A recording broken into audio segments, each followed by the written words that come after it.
இவ்வாறு இருக்க இன்னும் ஒரு செய்தி ஒன்றும் இன்று தினம் வீரகேசரி பத்திரிகையில் இடம்பெறுகிறது.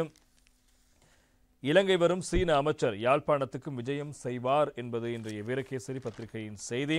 எனவே அது தொடர்பாக நாங்கள் இப்போது விரிவாக பார்க்கக்கூடியதாக இருக்கும். எனவே சீன அமைச்சர் அவர்கள் நாட்டுக்கு வருகை தரப்போகிறார். எனவே அவர் யாழ்ப்பாணத்துக்கும் விஜயம் செய்ய போகிறார் என்பது செய்தி. 5 நாள் உத்தியோகபூர்வ விஜயத்தை மேற்கொண்டு நல்லிணக்கம் மற்றும் இன விவகாரங்களுக்கான சீன அமைச்சர் பான் யூ தலைமையிலான உயர்மட்ட குழு எதிர்வரும் புதன்கிழமை இலங்கைக்கு விஜயம் செய்கிறது.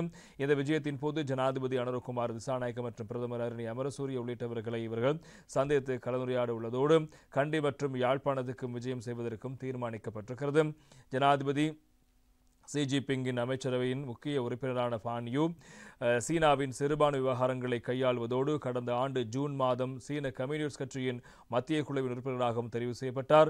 அவர் இலங்கையில் தங்கியிருக்கும் காலப்பகுதியில் இன நல்லிணக்கம் மற்றும் நல்லிணக்க முயற்சிகள் தொடர்பான கலந்துரையாடல்களை முன்னெடுக்கவிருக்கின்றார். குறிப்பாக நீதி மற்றும் தேசிய ஒருங்கிணைப்பு அமைச்சர் அர்ஷன நாணயக்கரண மற்றும் புதுசாசன மத மற்றும் கலாசார விவகார அமைச்சர் ஹனிந்தும சுனில் செனவி உள்ளிட்ட அதிகாரிகளோடு சீன தரப்பு விரிவான கலந்துரையாடல்கள் முன்னெடுக்கவிருக்கிறது. இதேவேளை கண்டி தலதா மாளிகைக்கும் யாழ்ப்பாணத்துக்கும் அமைச்சர் பான் யூ தலைமையிலான குழு செல்ல தீர்மானித்திருப்பதாக தெரிய வருகிறது. அண்மை காலமாக வடகிழக்கு பகுதிகளில் சீனாவின் ஆதரவு திட்டங்கள் வலுப்பெற்று வருகின்ற நிலையில் இலங்கை விஜயம் செய்யும் சீன அமைச்சர் பான் யூ தலைமையிலான உயர்மட்ட குழு தமிழ் மக்களின் அரசியல் மற்றும் பொருளாதார பிரச்சனைகள் குறித்தும் கவனம் செலுத்த உள்ளமை குறிப்பிடத்தக்கது என்பது இன்றைய தினம் முக்கியமான செய்திகளாக இருப்பதை காணலாம்.